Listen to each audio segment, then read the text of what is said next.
The following video contains disturbing content, such as demons, exorcisms, spelencophobia, summoning rituals, and isoptrophobia.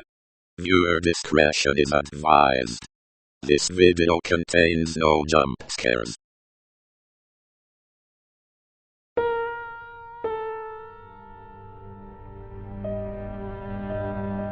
I'd like to preface the following video with some personal information about myself. That way you may be able to understand more about my reasoning behind this project.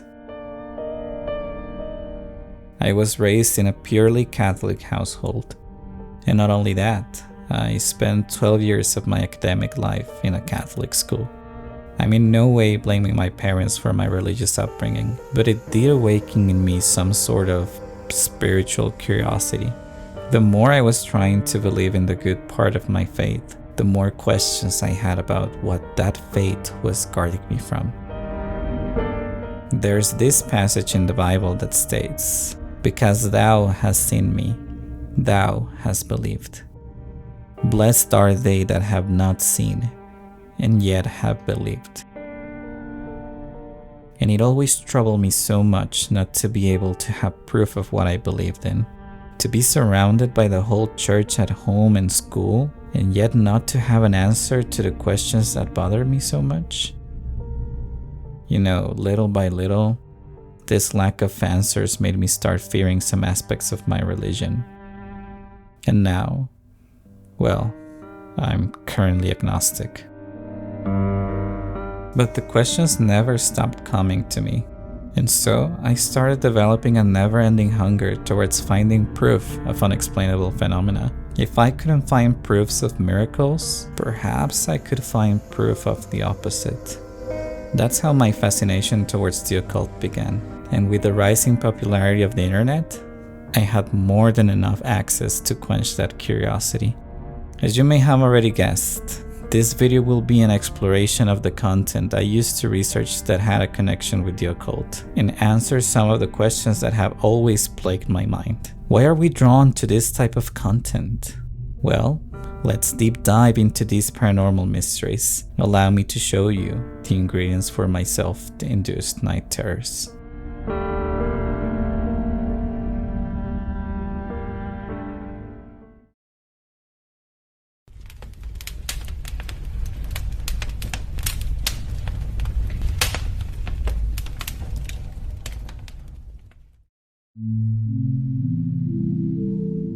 Demons, spirits, spaces. Have these concepts of the otherworldly always been self-made? Whether it was done through an online forum or in front of a campfire, we just love telling horror stories. Some made up, and some which we genuinely felt to have experienced firsthand. But well, stories on the internet do travel faster than word of mouth. The first ever creepypasta is widely considered to be Ted the Caver in 2001, and this story set the bar quite high for this type of storytelling. We even have pictures of the supposed events that took place. The narrative revolves around the cave expeditions of Ted Hegman and his friend B and Joe. Ted and B came across a mysterious crevice while exploring what they will call the Mystery Cave. They feel a strong airflow coming out of the hole, and they assume that a virgin unexplored side of the cave lies on the other side. They extraneously work the hole through the span of several months, until the cave becomes barely accessible. During this time, they live through some unexplainable phenomena, weird rumblings, beastly screams, and even B's dog seems unnerved to explore the cave. Eventually, Ted, the more experienced caver, makes his way through the entrance they obsessively produced. Once inside, Ted comes across several landmarks that catch his eye, feeding his hunger for the unexplored. This includes a strange symbol whose picture got corrupted, but Ted reproduced it digitally. They are eventually joined by a fellow caver only referred to as Joe. He goes into the crevice by himself due to some complications in the expedition, but he doesn't come back the same man he was. After coming out of the cave, he secludes himself, never revealing anything about what he experienced. And even then, Ted and Bee ignored these signs as they could not let themselves abandon the exploration of the cave. After one final attempt at exploring the Virgin Cave, they are met with a forceful and aggressive entity. An entity they could not see but that erratically followed them through the cave. In the end, they managed to escape, but it seems that whatever was inside of it remained with them. The last part of this story is told at Ted's house, where he suffers from constant hallucinations. He begins to see shadows moving outside his windows. He suffers from lucid dreams. He spirals into a state of paranoia which he can't escape. He loses his appetite, he can't sleep, and starts to avoid communication with any of his relatives. A story about cave exploration suddenly turns into a narration of Ted's delusions. In the end, the only thing that could grant him closure was returning to the cave. The final entry promises to give us an update once he makes it out. Ted, Bee, and Joe all together convene at the cave, but we never hear anything from them again. This story plays with the idea of extranormal obsessions that go beyond absurd. It's disgustingly terrifying to think that our minds could be so easily warped by outside beings, as if suffering from a lucid possession, thinking we're still in control, until it's too late to stop whatever is compelling us to go back to that god-forsaken crevice. Just as Ted has lost his agency over his passions, becoming morbidly obsessed with what lied beyond the mystery cave, there's a so-called real-life phenomena that displays similar results on the victim.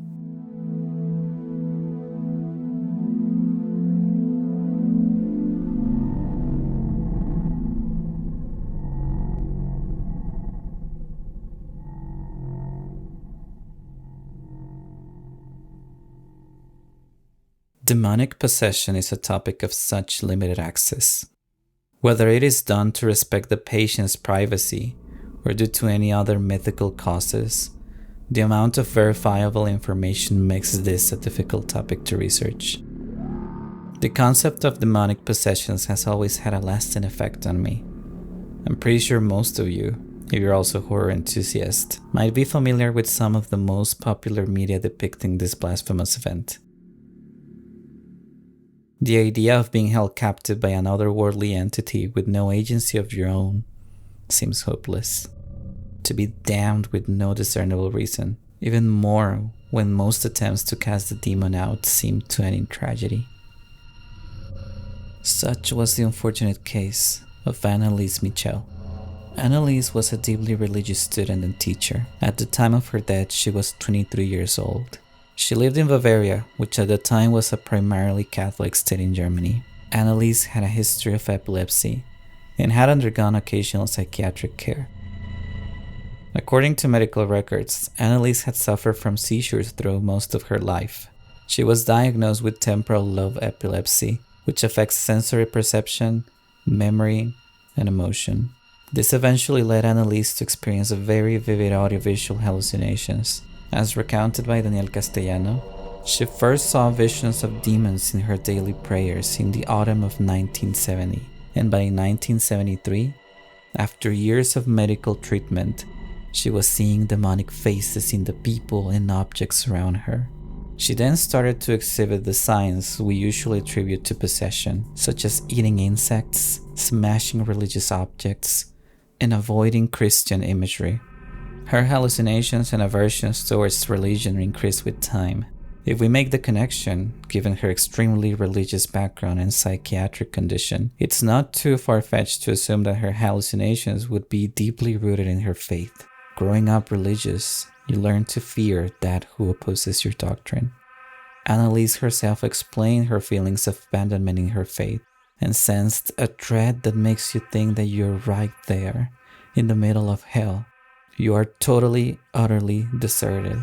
You can call all you want for help, to the Mother of God maybe, but they're all deaf. Her case seems to be an exemplary tale of possession. There are countless tapes, pictures, and testimonies available that all tried to back up the claim that this was a true demonic tragedy. People claim to have shared the audiovisual hallucinations she suffered from. She inexplicably reacted in pain to any sort of religious approach. Some of the procedures performed by the priest included spraying her with containers of both blessed and unblessed water. And supposedly, she reacted in pain only when she came in contact with the holy water. However, the reality was this. She had stopped receiving any sort of medical treatment once rites of exorcism started, and continued for 11 months before she tragically passed away.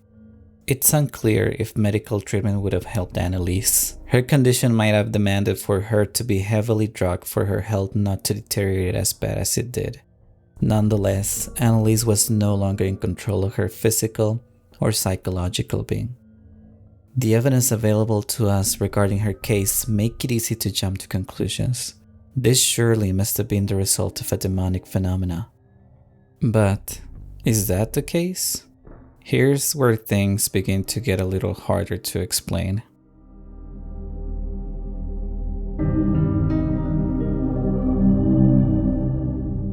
Everything must have a logical explanation, right?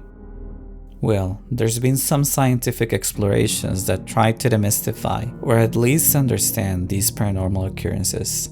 According to the Washington Post, anthropologists agree that nearly all cultures have believed in spirits, and the vast majority of societies have recorded dramatic stories of spirit possession.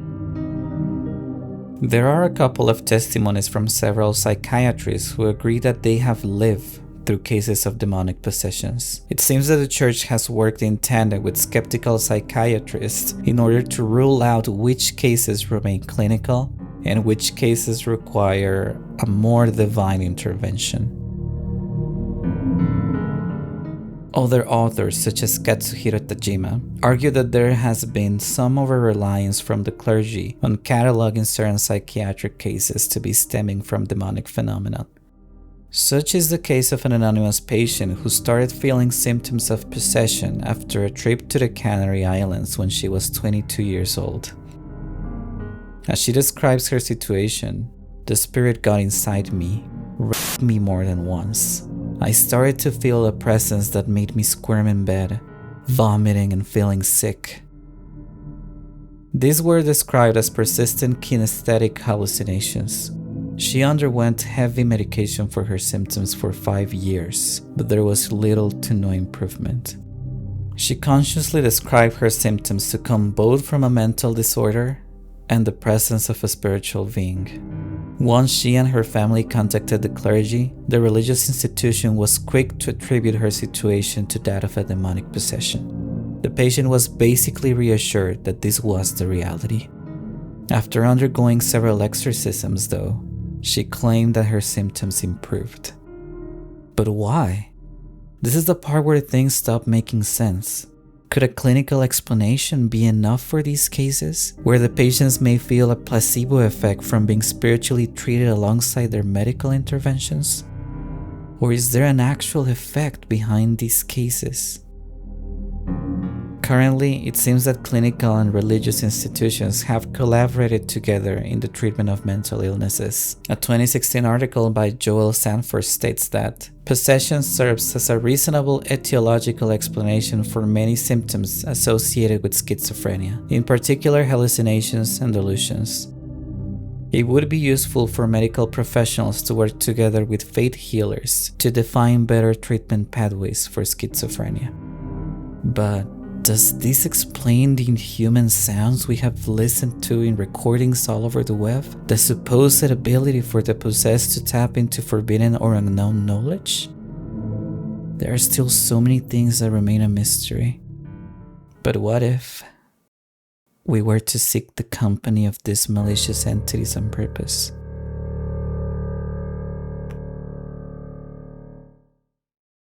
Are you usually one to follow instructions to a T? You know, like recipes, manuals, all of that sort? Well, what if you could force an encounter with a supernatural being by following a set of steps?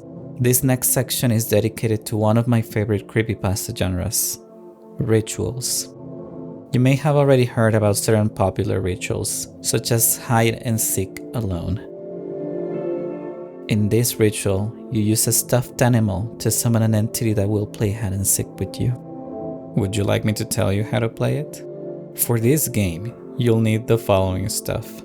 First, a stuffed animal that has arms and legs, some rice, a sewing needle and a red thread, a bathtub or water basin, a knife, some nail clippers, and a TV.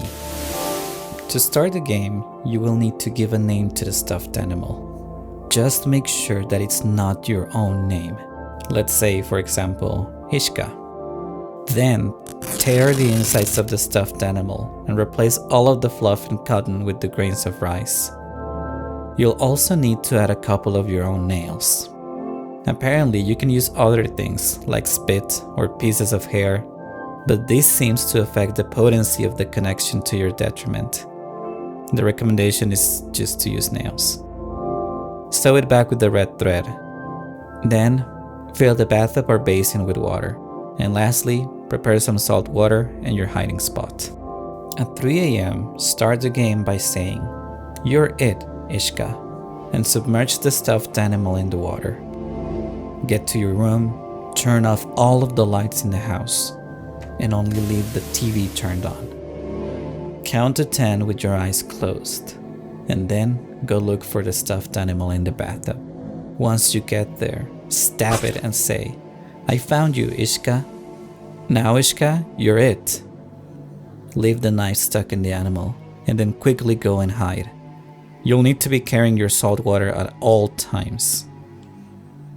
Then, the stuffed animal, or whatever is now puppeteering it, will start looking for you.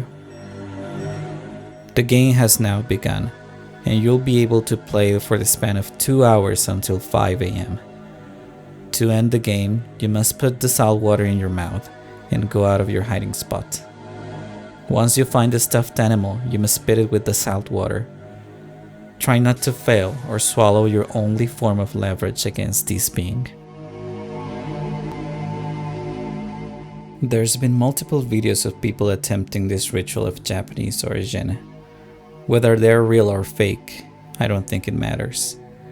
The sheer amount of preparation and symbolism behind the steps for this ritual must be enough to put someone into a self-induced state of delusion. I can't see myself doing something like that. Would my mind play powerful tricks on me? Would I never be able to escape that state of distress? I just feel I wouldn't be able to grasp my own sanity after a ritual of that sort. But if there was something I couldn't escape during my early years that utterly terrified me, were mirrors.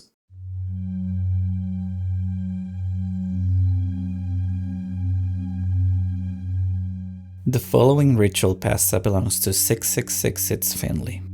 The next time you're alone in your house, go into your room and turn off your lights. Stand in front of your mirror and light a white candle. Let the match burn until the flames are about to touch your fingers. If it goes out before this point, leave your room and turn on every light in your house. Lock any doors that can be locked. Bar them up, do anything. Leave the house and do not return until morning. You are not safe. If the match does not go out on its own, blow it out and set it aside. It is time for the next step. Hold your candle in both hands and keep it at chest level. You are to remain quiet for 1 whole minute and keep your eyes closed. Do not open them. If the wax drips and burns your hands, do not make a sound. Count down in your head. When you reach 1, stare into the mirror. Lock eyes with yourself. Whisper out one thing that you cannot live without. This is your safe word. Don't worry about your reflection, how its lips don't move when you talk, the way it's staring back at you. Next, utter the thing you desire most. This will be your end goal. Look down at the candle in your hands. The light in my hands is my ally, and so it shall protect me, and so I shall do for it. you must whisper out. Blink once. Look up at the mirror. Resume immediate eye contact with your reflection. No matter what you see, keep eye contact and don't blink. You must do this for 1 minute, but this time counting up. Don't get distracted by your doppelganger's horribly disfigured face, the razor-sharp teeth in its mouth that's curled into a terrifying grimace at your betrayal, choosing the calming glow of the candle over it. Ignore the urge to blink, the burning in your eyes like searing hot needles carving away at you. Once you reach 60, and only when you reach 60, you may blink. Now you must complete the last step. You must say goodbye. Keep eye contact and say, "You must leave now, or else the light will expel you." Of course, your reflection will not go immediately, but don't worry, this should always work. If not, follow the same steps as before and leave the house. Do not come back. If everything goes well, you must now fulfill your end of the bargain, assuming the candle has kept you safe thus far. Do not blow the candle out. Stay awake all night if you have to. Wait until it burns on its own. When the candle finally dies out, sleep. The next morning, open your door and the thing you need will come to you within a week. If you happen to look away at any point not specified in this ritual, or blink, you may see the shadows behind you, crawling in your peripheral vision. The thing in the mirror will know. A dreadful crackling will fill your ears, and you must blow out the candle immediately. Do not say goodbye. Do not look back to the reflection. Most certainly, do not look into its eyes. It'll smile at you, whisper your name. Close your eyes and pray. Pray to God that you may get through this night. Speak out your safe word 3 times and sleep. You might be wondering what the safe word is for, right? If you fail, they'll take something from you. You best have chosen wisely, because after all, you can't live without it, can you? Coming back to my irrational fear of mirrors, I just couldn't shake off the feeling that my reflection would inexplicably stop mimicking my movements, because that's exactly what I feel whenever I come across my own reflection. The fact that that is not me. For the slightest moment I could feel that its movements were off, even if by the most negligible difference. That's the reason why, during most of my life, I tended to avoid the mirrors around me, and I only had one in the bathroom where I wouldn't see it too often. But if I really were to hit rock bottom, would I be able to look at myself in the mirror, holding the candle to get what I most desire?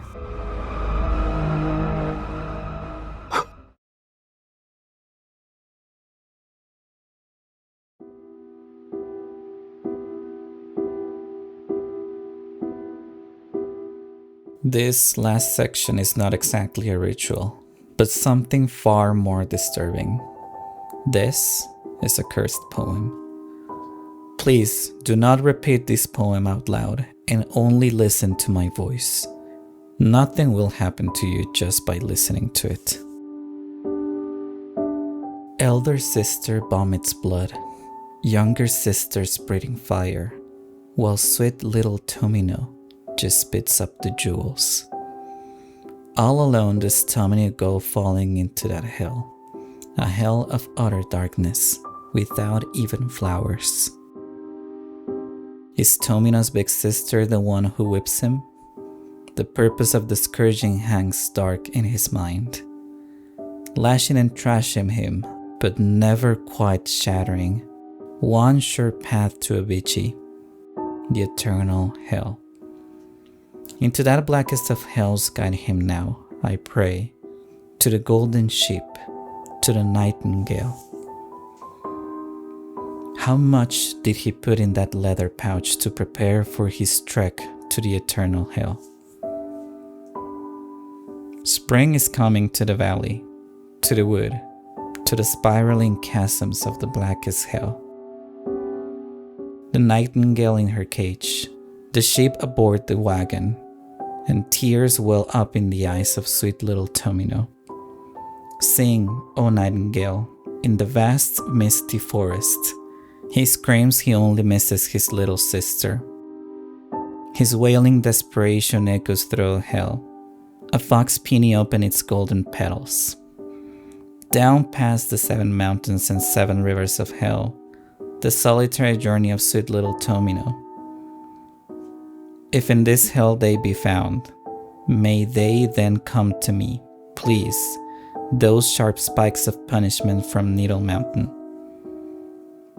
Not just on some empty whim is flesh pierced with blood-red pins. They serve as hellish signposts for sweet little Tomino.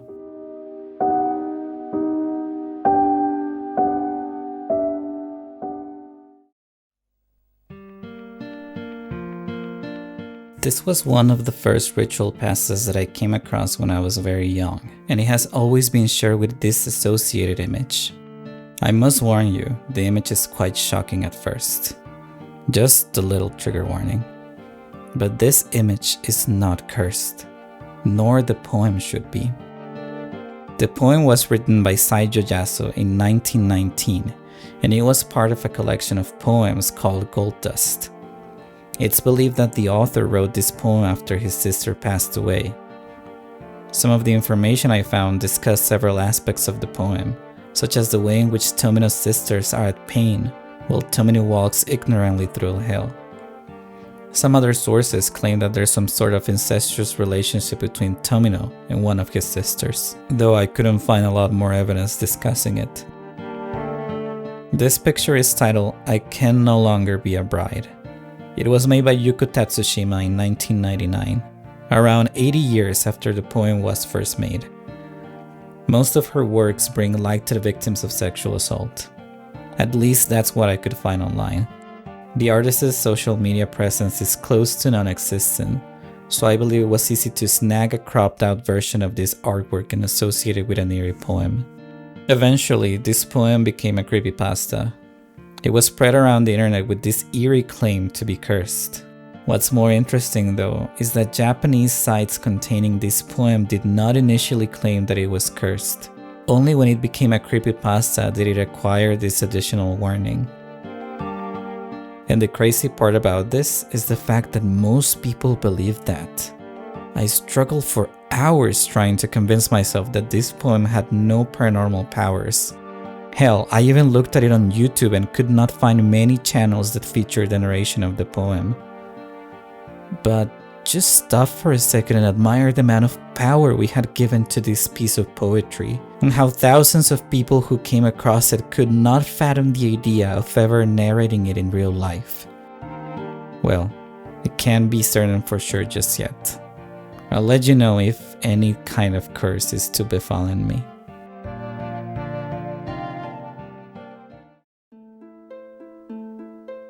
The power that our minds hold over us is still something we cannot fully comprehend.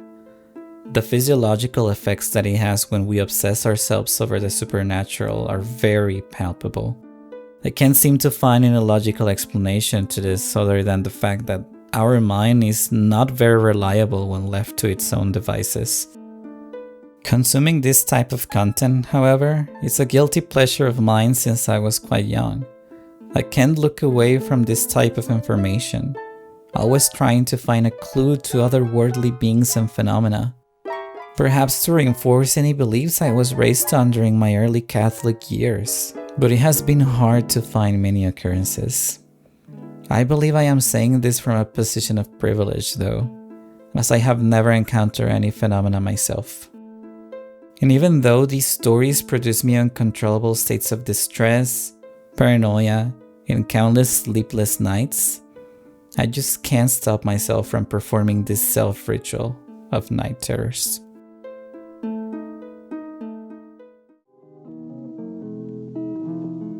Feliz Dia de Muertos and Happy Halloween, everyone. The making of this video was certainly grueling. I have been a fan of this type of content ever since I was very young, with channels such as Some Ordinary Gamers and Dross Rotsank, and other countless creepypasta narration channels that just made me lose sleep while I was a tiny little maple. It was no different for the making of this video though. Honestly, I experienced night terrors during the first 2 nights of scripting, but I hope that this video gave you a good fright and cleared out the air on some of the inexplicable phenomena that surrounds us. Do you have any scary stories or experiences that you have lived firsthand? I'm a sucker for this type of content, so please share it in the comments. I read all of them. I usually make video essays and analysis on a wide variety of content in case you're interested in my other videos. If you like this one, consider subscribing and liking or disliking this video, as it really helps the channel grow and it lets me know what type of content you guys want to see. I hope that you enjoyed this channel's first Halloween special.